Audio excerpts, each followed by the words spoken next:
गांव के किनारे एक टूटी फूटी झोपड़ी में रवि अपने बूढ़े और बीमार पिता के साथ रहता था। घर की हालत इतनी खराब थी कि कई कई दिन तक चूल्हा नहीं जलता था। एक ठंडी शाम रवि बेटा, अब ये शरीर साथ नहीं देता, हाथ पैर जवाब दे चुके हैं। समझ नहीं आता कि इस घर का गुजारा अब कैसे होगा। बापू आप चिंता मत करो।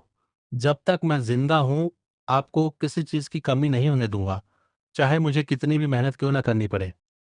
बेटा, हमारे पास ना जमीन है, ना पैसा है, ना कोई सहारा है, तो क्या कर पाएगा। रवि कुछ देर चुप रहा। बापू मैंने शहर में लोगों को मोमोज बेचते देखा है।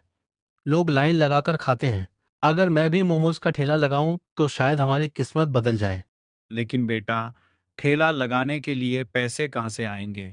मैं इंतजाम कर लूंगा बापू, चाहे उधार लेना पड़े, लेकिन मैं हार नहीं मानूंगा। अगले दिन रवि गांव के साहूकार के पास गया।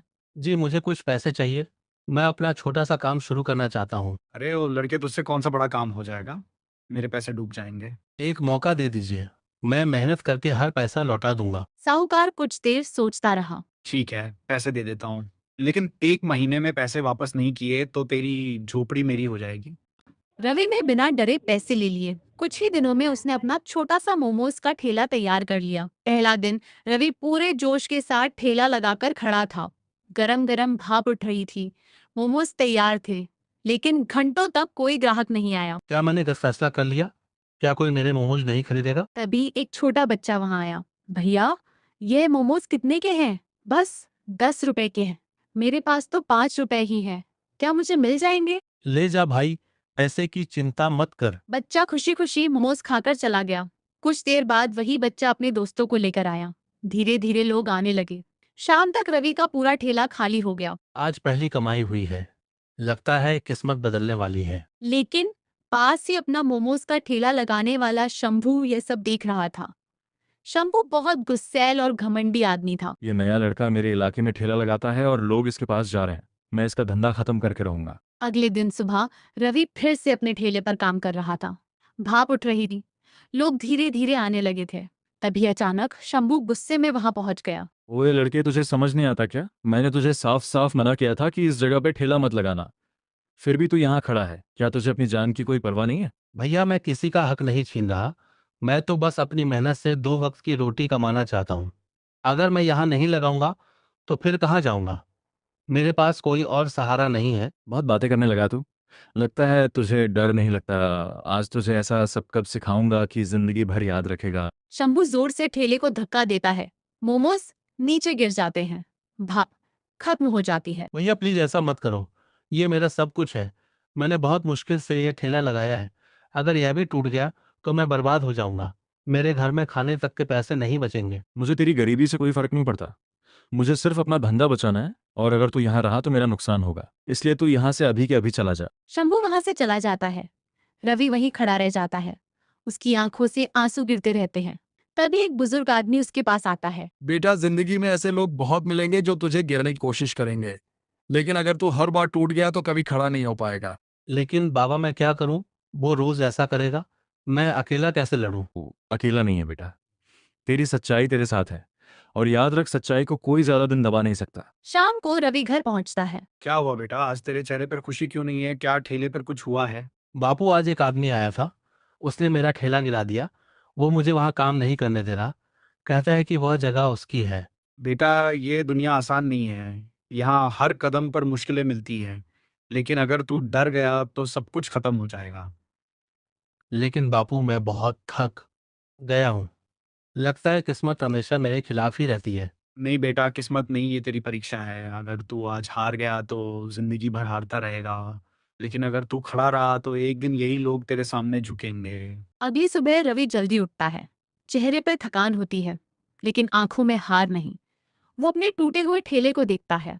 कुछ देर चुप खड़ा रहता है। तू जितना चाहे मुझे डराने की कोशिश कर ले शंभू, लेकिन अब मैं पीछे नहीं हटने वाला। मैंने बहुत गरीबी देखी है, अब डर कर नहीं जी सकता। रवि फिर से अपना ठेला ठीक करता है। थोड़ा थोड़ा सामान जोड़ता है।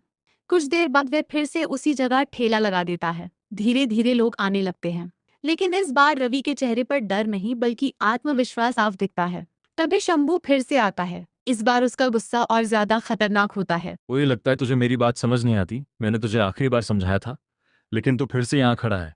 अब तो तुझे सबक सिखाना ही पड़ेगा। मैं डरने वालों में से नहीं हूँ। मैं बस मेहनत करता हूँ और मेहनत करने का हक कोई नहीं छीन सकता। शंभू गुस्से में पागल हो जाता है। अच्छा, तो अब तू मुझे सिखाएगा? वो इस बार पूरे गुस्से में ठेला पलट देता है। सारे मोमोज जमीन पर गिर जाते हैं। भाप खत्म हो जाती है। पूरा सामान बिखर जाता। ये क्या कर दिया तूने?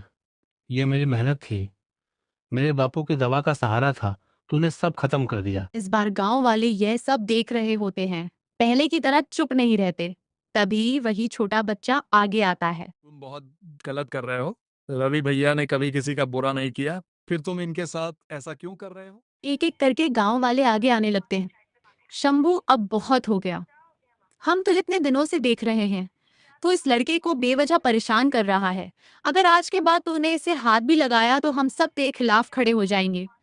शंभू पहली बार थोड़ा पीछे हटता है, लेकिन उसका गुस्सा अभी भी खत्म नहीं होता। ठीक है, आज तुम सब इसके साथ खड़े हो, लेकिन याद रखना मैं इतनी आसानी से हार मानने वाला नहीं हूँ। रवि अभी भी जमीन पर बैठा होता है। आंखों से आंसू बह रहे होते हैं। मैं हार नहीं मानूंगा, चाहे कितनी बार गिरना पड़े मैं फिर खड़ा होऊंगा। शाम तक फिर से लोग आने लगते हैं, इस बार पहले से ज्यादा।